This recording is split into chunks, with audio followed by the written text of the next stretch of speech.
that a war on Iran is a real possibility. What kind of posturing do you think is going on right now with the election, Obama, Netanyahu?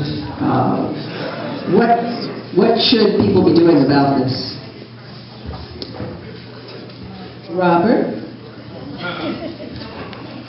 Well, first of all, I do want to say that we have some common ground here that's very important. I'm not going to be a liar and say I'm never going to vote for the Democrats again.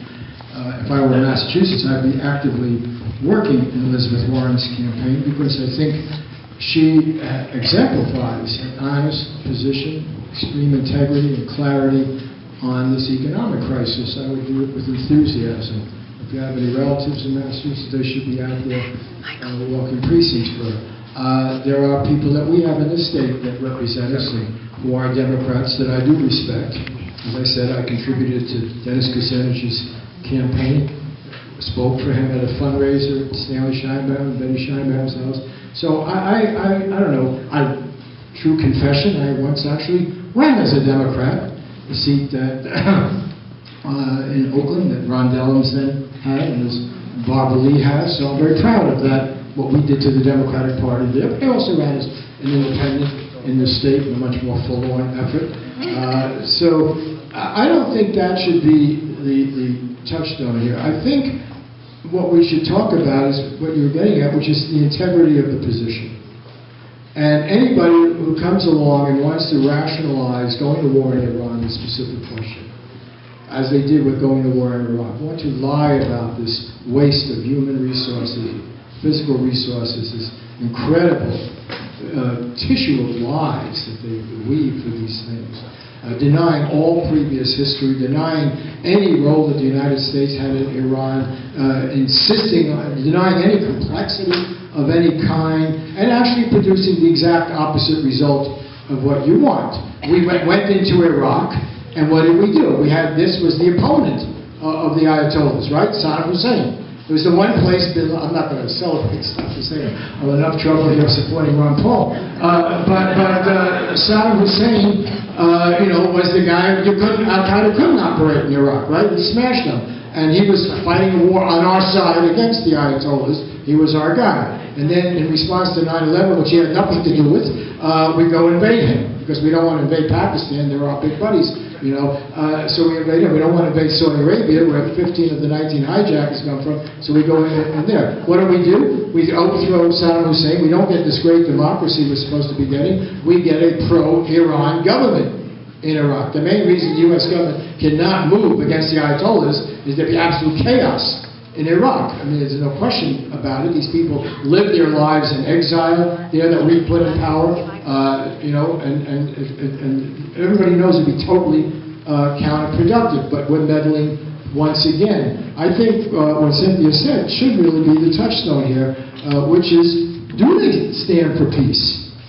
Do they stand for economic justice? I'm talking about anybody who speaks to you, anybody who pretends to be a leader, anybody who has a position.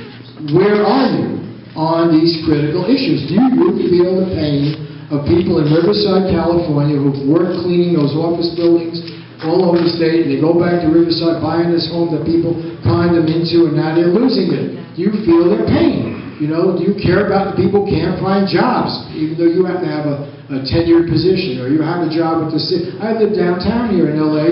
The people working in most of the state, city, federal offices down here, they go to good restaurants. I go to good restaurants. I'm not going to lie about it. But so they don't feel that pain. We have some little furlough layoffs and everything like that, but some people, it was true in the Great Depression. There were some people not doing badly, and others really hurting. So the real question to be asked is, are we addressing the serious grievances in this world and here? And I'm sorry I left out my key example. I stupidly worked on this long speech and have it in my pocket. But I do want to make a critical point about what I think is happening, and the thing I set up before about the multinational corporations in this world that we're in. And I would revolve it around three words: Google, Facebook, and Apple. And what you're seeing is the real struggle right now. Today, Apple came out with its revised iPad. But for the first time, people are actually asking questions. How are these iPads made? You know, Barack Obama had held up Steve Jobs, just a great job, but Steve Jobs didn't create jobs here. You know, what are these jobs that have been created? Is it a human right to be in the union? We're talking about human rights around the world, and Chinese workers have the right to organize. I was in Vietnam, supposedly a communist country, and I went to the Nike plant. I went to these different plants. People were arrested if they try to have a protest. Okay? So when we talk about human rights, are we talking about the right of people to organize, to redress grievances? Are we talking about the right to form unions, to speak up, to not be fired, to not have child labor, to not be exploited in that way? It's absolutely critical. Google and Facebook, they don't create jobs. What they do is sell our privacy. That's what they're about. There's a lawsuit right now. They're treating these companies this time out. They're virtuous capitalist companies. They're not. And so it seems to me the struggle right now has to be over how do we comprehend these things? And I agree with Cynthia. I think you have to return to some core principles of fairness, justice, equality, and then you say, okay, where are the people championing? I do want to disagree on one point. Maybe this will blow me out of the water here. I think it's very easy, I'm not saying you're doing this, it's very easy to, trust me, I know how to pander to, I know how to say what people want to hear. I've been around the block. But I want to tell you something. Feeling good in Topanga is not the same as feeling good in large parts of America, okay? It is not a satisfactory political posture. It really is not. It may get you through the night. It may make good conversation on what is it, Rocco's down the street there and everything. But the fact is that this is not America. It's a wonderful place, but it's not America. And right now, there's people really hurting out there, and we have to address those grievances. Okay, now if the Greens can do it, don't get me wrong, if the Greens can do it effectively, if there are green voices organizing, just as, what was Occupy? Was it an anarchist movement? Was it a green movement? Was it just individuals? What is Occupy? Okay. I'm sorry, what? What is? Great, grammarians here. But the point is, we applaud it, and should applaud it, because it broke through. If the Greens, Ralph Nader, at one point in his life, did break through. It's been a while. Okay? So what we have to look for are results. What works to raise the issues? When Marcy ran against the war machine, that broke through. There's somebody raising her voice, saying, no, it's not enough to be this great liberal Democrat because you're with the war machine. It's not enough. And she raised those issues. So what I'm saying is, instead of getting divided over whether you're with the Democrat Party, the Greens, or what have you, let's talk about what message are you carrying. What are you saying? Are you shutting up to be convenient to the party? Or are you actually speaking truth? If you're speaking truth, hey, I wrote for Playboy, I'll go in any arena. I'm not proud that way. I'll put my poster up in the subway, But the fact of the matter is, what is it you're addressing? The great thing about our former Congresswoman here is that she spoke truth. Yeah. That's the great thing. And you spoke truth as a Democrat, and you speak truth as a Green. And that should be the thing we're looking for. And we can disagree about the particular way of advancing the struggle. I want to say something, and that is, I just wanted to say what's important to me. And ending the U.S. participation in wars, that's important to me.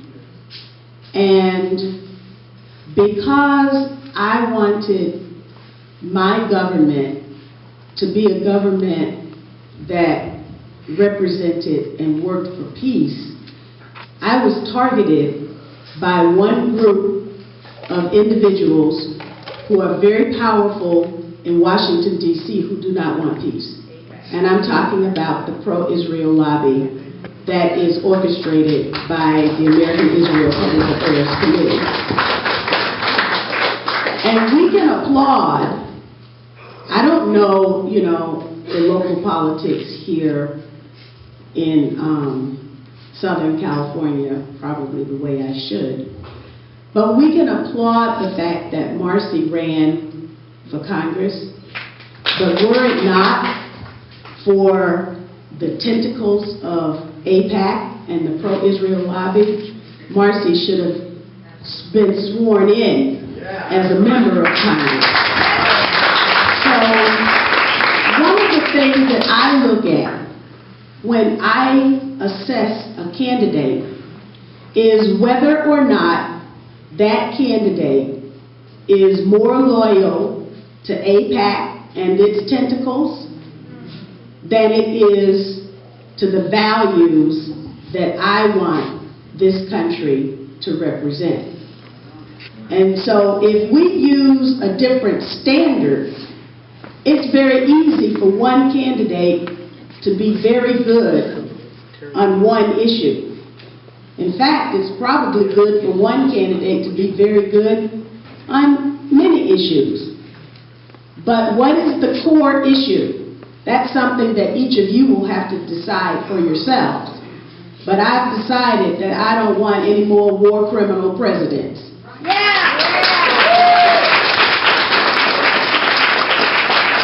And so there was a Harvard University Kaiser Family Foundation study that was done some years ago. The study looked at what white attitudes are to black issues in this country.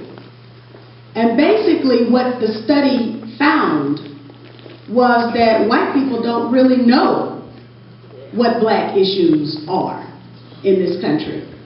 For example, how many people have heard the name Trayvon Martin? 1, 2, 3, 4, 5, 6, 7, 8, 9. Trayvon Martin was in his family's neighborhood, which was a gated community, and he was killed by the security guard who presumed that he didn't belong there because Trayvon is black and the community is not a black community. So now I did some searching because I wanted, if we're going to have a real talk about how we can have a movement in this country that is going to bring people together, then it's vitally important that people understand how people have to walk in this country, in this community. You, in order to understand when I say that Ward Connolly was wrong, and now the work that Ward Connolly started is being finished by the Supreme Court, and we shudder to think what higher education is going to look like when the Supreme Court finishes eviscerating whatever is left of affirmative action in education. And so if you don't understand me and don't understand my plight, then we can remain balkanized as a progressive community and not an effective force for change. And that's exactly what I believe a part of the problem is, that we have become balkanized in our respective areas. We like to hear what other people say when they agree with us, but we shy away when the news isn't quite as good as what we think it is. So I think all I'm trying to say is that I held a conversation with the executive director of the Libertarian Party, because what I want to do is to see if there is any way that we can work together. If we can come together on one issue, that will make us stronger. And if we find a way to work together, on one issue, then maybe we can work together on two issues. And from there, build and build and build. Now, it's very difficult for me to make that cross over to the other side when the libertarians believe that the Civil Rights Act was wrong, was a bad piece of legislation. I'm willing to have the conversation with them on war, but I got to educate them on my right to sit at a lunch counter next to them. But if I remained only with people who think like me, I wouldn't grow as an individual, and our movement wouldn't grow as a force. Right. So we have got to do some heavy lifting, and we've got to get outside of our comfort zone. And finally, back to this Harvard University Kaiser Family Foundation study.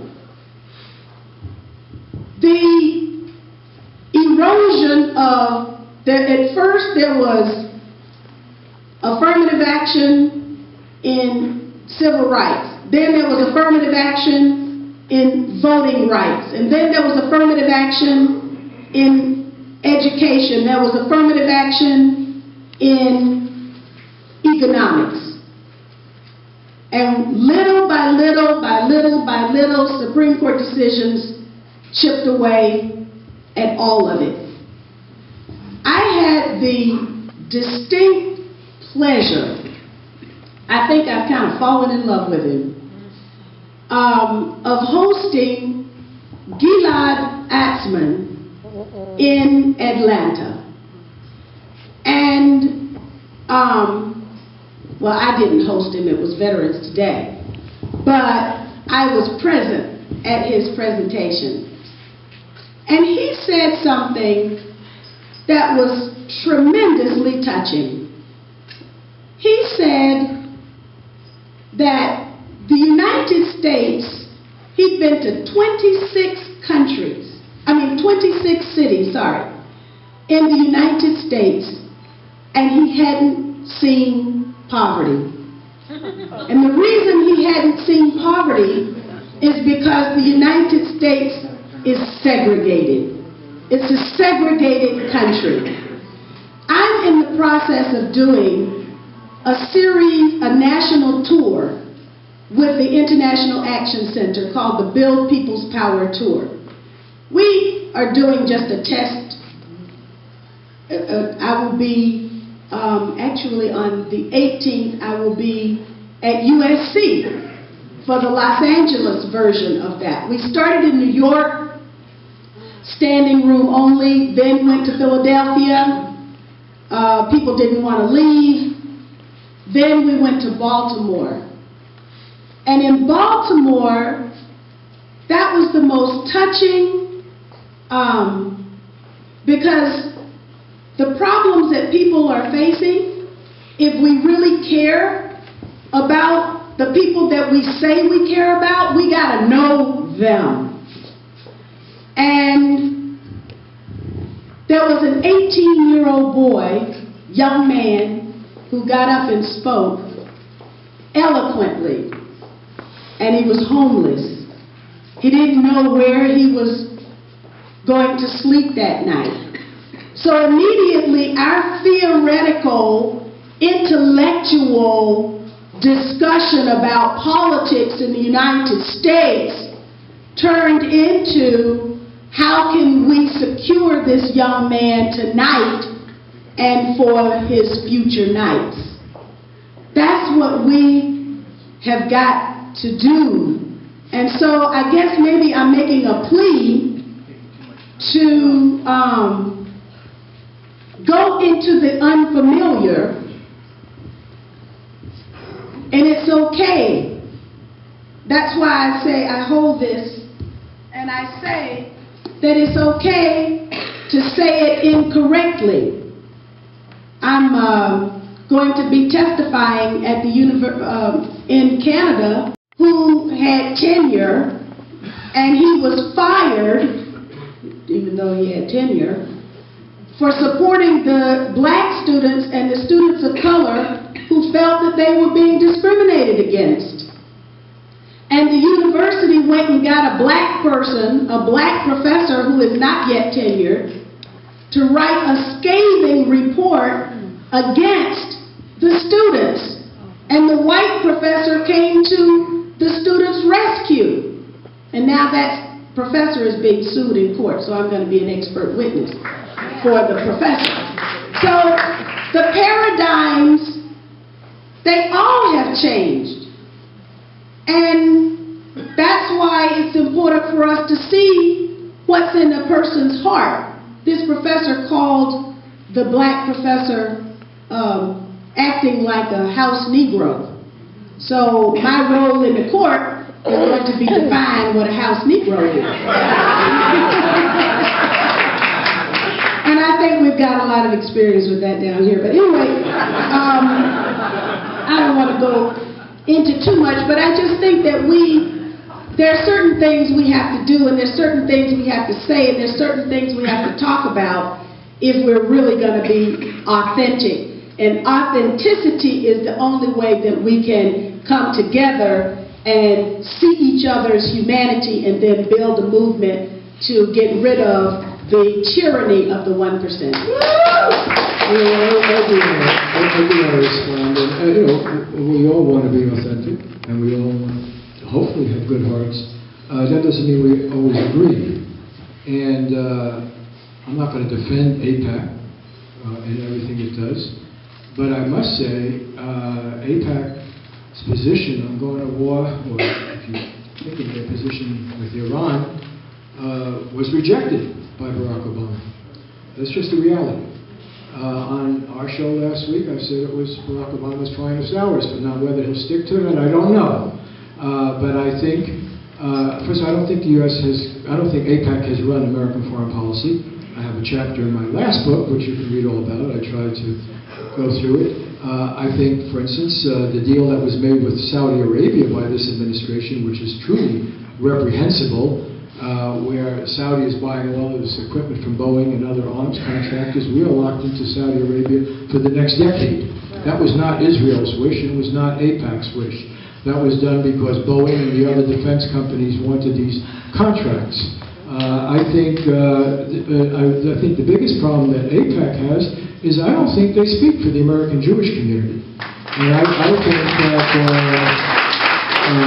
we have groups like J Street, we have a lot of other groups, and I think if you look at the anti-war movements that have taken place, if you look at if you even look at the people who have spoken out in defense of Palestinian rights, you find a disproportionate number of those people relative to their place in the population who are Jewish. I know, I've been involved in those efforts. So I think the point is, I don't think we should give AIPAC too much credit, nor do I think that serves as an explanation of how and why we go to war. I don't think it explains why we went to war with Iraq, and I don't think it explains why we go to war with Iran. Let me give you an explanation of why I think it happened. If you look at the history of Iran, how did Iran get to be this crazy place? It's when we... Hello? Good. All right. I remember one day sitting at the Los Angeles Times bothering my wife, and I said, can't we go eat lunch? And she said, why don't you do some work? She was the weekend editor. And she said, what interview would you like to do? And I said, I'd like to figure out, I'd like to talk to Kermit Roosevelt, figure out how he engaged in the overthrow of Mossadegh, the last secular popular leader. So my wife went over to the phone bank. We didn't have the internet in those days. She found his name in the Washington phone book, Kermit Roosevelt. The CIA guy did it. I called him. He happened to be on a hospital bed.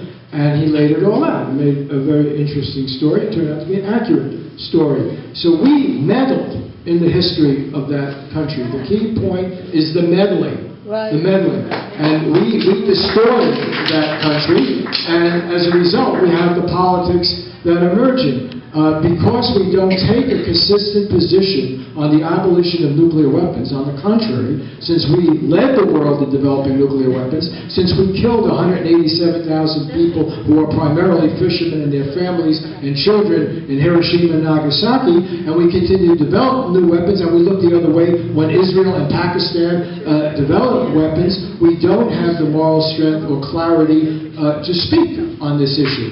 That is the biggest problem we have right now.